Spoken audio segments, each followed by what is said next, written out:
All right. Good afternoon, everyone.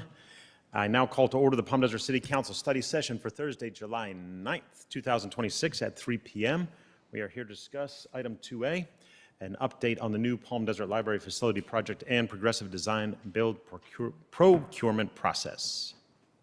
And staff report.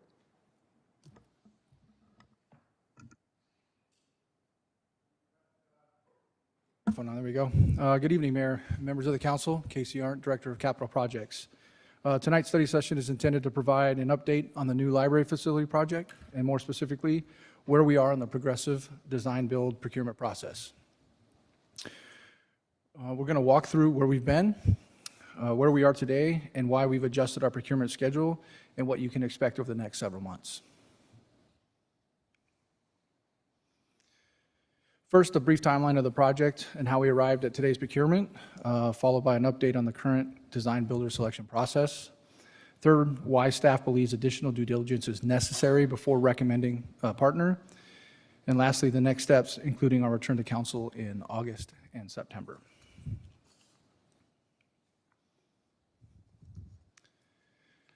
Rather than revisiting every milestone in detail, I just want to provide a high-level overview of how we arrived where we are today.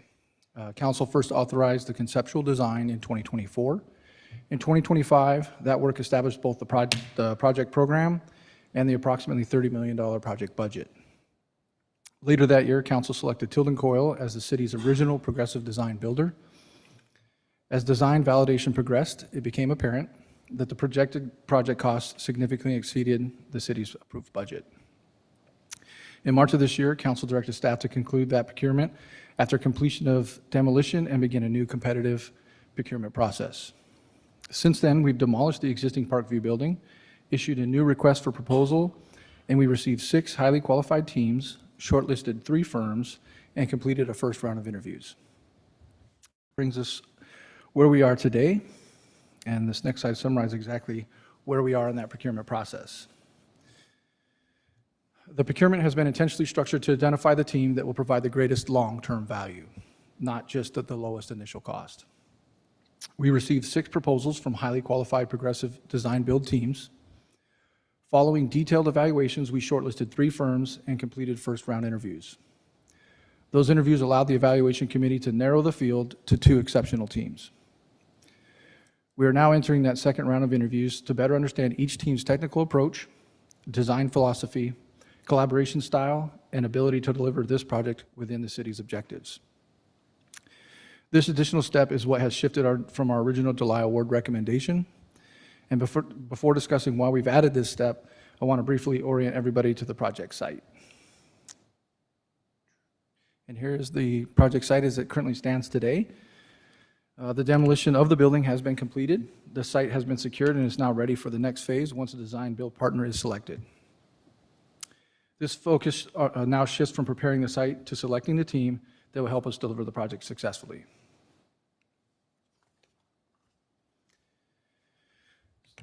Selecting a progressive design build firm is fundamentally different than awarding a traditional design bid build construction contract. We're not simply hiring a contractor. We're selecting a partner that will work alongside the city over the next several years to develop the design, validate costs, identify value engineering opportunities, establish the guaranteed maximum price, and ultimately construct the facility. This relationship is crucial. The evaluation committee came away from the first interviews believing both finalist teams are highly qualified. Rather than rushing to meet the original July schedule, we believe it's in the city's best interest to invest additional time now to ensure we're selecting the partner best equipped to deliver the project successfully. Spending a few additional weeks today is far preferable to spending years managing avoidable issues during design and construction. We believe this additional due diligence significantly reduces long-term project risk and gives the city the greatest opportunity for success. The additional evaluation also sets us up for the next step in the process. Following completion of the second round interviews, staff will continue evaluating both teams and begin final negotiations with the highest ranked proposer. Before we ask council to award a contract, we'd like to return at an August study session to discuss the project itself. Similar to the process we use for Dave Irwin Park, we'll present council with project delivery options rather than a single recommendation. Those options may include maintaining the original vision, different scope alternatives, cost containment strategies, potential value engineering opportunities, phasing concepts, and other approaches that balance project goals with the city's financial objectives. Our goal is to receive your direction, council's direction, before we finalize the project delivery strategy in August. Following that discussion, staff intends to return in September with a recommendation for award of the Progressive Design Build contract, along with an updated project budget, delivery strategy, and any necessary financing or budget actions for council recommendation. This project represents one of the largest civic investment the city has undertaken. Because of that, staff believes it's more important to make the right decision now.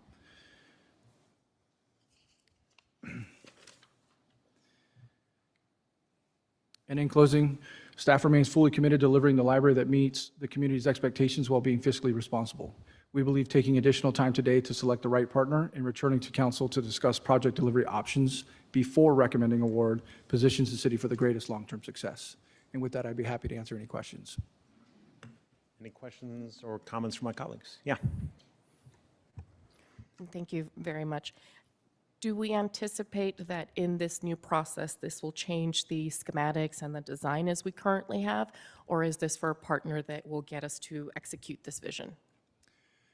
I believe it's going to be both approaches, actually. So when we come back in August for the study session, we intend to bring forth something similar to the Dave Irwin Park, where we have options. Obviously, the first option would be designing it and building it per the original design and those costs, as well as options that could include design changes, revisions, phasing, and other types of value engineering options that would, of course, keep the design intent the same. And then, of course, another option would be, we could always start from scratch and start the design all over again. That's certainly an option. So that's what will be presented at the study session. All right.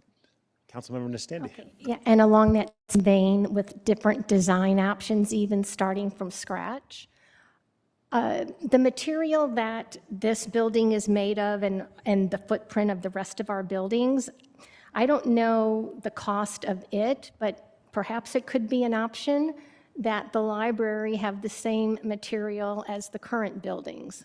Maybe that is a less expensive option. I don't know, but I also like the idea of everything blending in. But it is a beautiful building. I look at that building, it is absolutely gorgeous. But it's completely different from the architecture we currently have here on campus. So I'm just throwing it out there. I have no financial data to know. Okay, thank you. Absolutely. Thank you. And perhaps just to add on to Casey's comments, we're intending to bring back options that preserve this design, but also through this process, we've seen other concepts that the two finalists are presenting that could be less expensive and be more consistent with the campus. Thank you. Absolutely. In addition, I want to let you know, too, that as we had these discussions and interviews, the building materials are actually one of the options and one of the things that we discussed. And, they're from very expensive to the limestone that you see here to other types of materials that look like that but are far cheaper. So those are certainly something we're going to discuss. All right. Mayor Pro Tem. My understanding in the design build world that the amount of work these two top firms put in is substantial. And there is a custom that the runner-up receives some sort of compensation. Are you aware of that, and are we planning to do that for the runner-up? So the shortlisted three firms were given a $10,000 stipend to continue those validation costs and that work. So yes, this runner-up won't get any additional, but they were all given a $10,000 stipend. Thank you for this. My understanding from what you've said is that we're going to have a study session in August to discuss all of this and all options. So you'll bring those forward and we all will have the opportunity. So I don't want to ask any questions today. They'd be premature, and I would rather talk about what is in front of us at the time. I do want to say, though I recognize as we delay a project,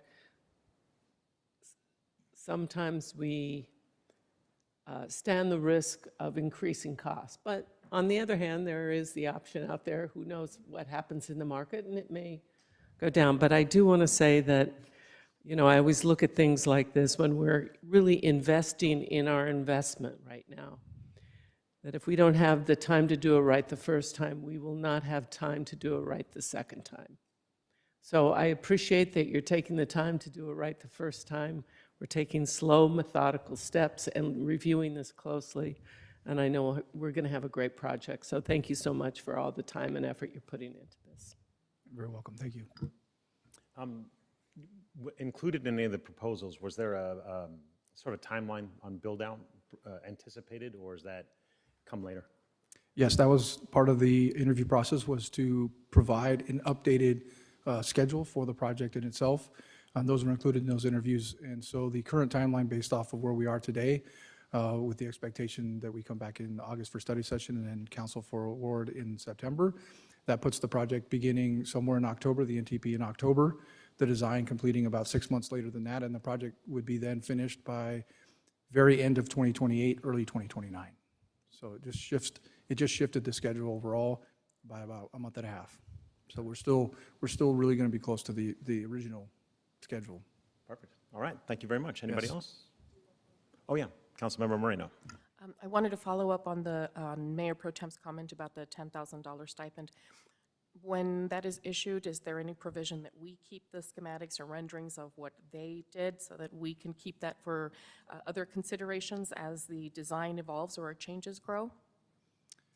I don't believe that was part of the provision. We do have those documents, but they are proprietary.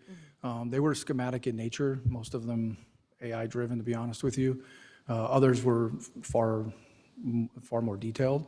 But I think you'll see more of that as we progress forward, because any of the unselected firms, none of that information will really be prevalent, because each architect has their own vision. But I think you'll be fully engaged and impressed with whoever we select, with what they bring forward. Thank you. And I bring that up as one of the workshops that we attended for JPIA. I think that was one of the incentives that they said, you'll get the best possible product if you're giving them something to really commit. But on the city's side of it, it means that we also get to keep that. So the concept, or what they promoted with that, is that we could then go back and look at each, if they've submitted, to say, well, we didn't think about, this element that could be preventing other issues, or if something were to happen in the future, we could go back and say, these are renderings, or these are some of the ideas from another bid. So I'd be curious to see if that's something that could come up down the line, or if I could just track down what the language was, or of how that was referenced in JPIA, because that helps us in the long run to be sure we're getting the best possible bid, as it being competitive, because they are getting that stipend. So I appreciate seeing that as a process. Absolutely, and I do want to say that the stipend was really driven by the requirement for them to supply a design validation report, which is a cost estimate, because there is an awful lot of work that goes into that, and that was really the stipend was really was for that effort. So as is what they submitted is still their proprietary design. We don't have the ability to use it, or it becomes something that is something we get to keep or can use since it's been submitted to us. I would have to ask legal on that, because I know that they're confidential and proprietary when they give them to us, but I don't know if we can publicly share them. I don't know that. And that's just off the top of my head. I know that's not a pop quiz, just thinking out loud. Thank you. Very good. No further questions or comments. We'll conclude study session and move into our closed session. I now call to order the closed session of the Palm Desert City Council, and we'll open up for public comment for closed session items only. This time has been set aside for members of the public to address the City Council on items contained only on the closed session agenda within the 3-minute time limit. I do not see any blue cards. Are there any speakers online? No online comments. Okay, well, seeing no comments, we'll now adjourn to closed session. Thank you.